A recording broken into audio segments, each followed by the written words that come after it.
Affiliate marketing అంటే చాలా మంది మైండ్లో ఏంటంటే మేడం రెఫర్ చేసి ఆన్ చేయాల్సిందే కదా, వేరే వాళ్ళకి మనం రెఫర్ చేస్తేనే మనకి ఇన్కమ్ వస్తుంది కదా అనేసి చాలా మందికి ఫస్ట్ ఆఫ్ ఆల్ మైండ్లో ఫిక్స్ అయిపోయింది. ఫస్ట్ అది నేను క్లారిటీ ఇస్తాను.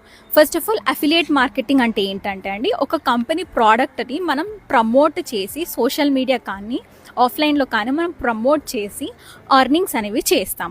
సో దానికి ఒక ప్రాసెస్ అనేది ఉంది. That is lead generation, conversion, follow up and automation process. ఈ 4 స్టెప్స్ అనేది ఫాలో చేస్తాము.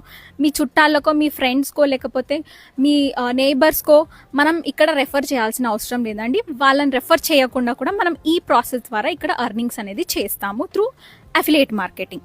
ఓకే, ఇక్కడ మీకు చైన్ సిస్టమ్ ఉండదు, టీమ్ బిల్డ్ చేయడం ఉండదు, ప్రతి నెల ప్రోడక్ట్ సేల్ చేయడం అనేది అట్లాంటివి ఏమి ఉండవండి. అది నెట్వర్క్ మార్కెటింగ్లో జరుగుతాయి కానీ అఫిలియేట్ మార్కెటింగ్లో జరగవండి. ఓకే, అండ్ అఫిలియేట్ మార్కెటింగ్లో ఇంకొక ప్లస్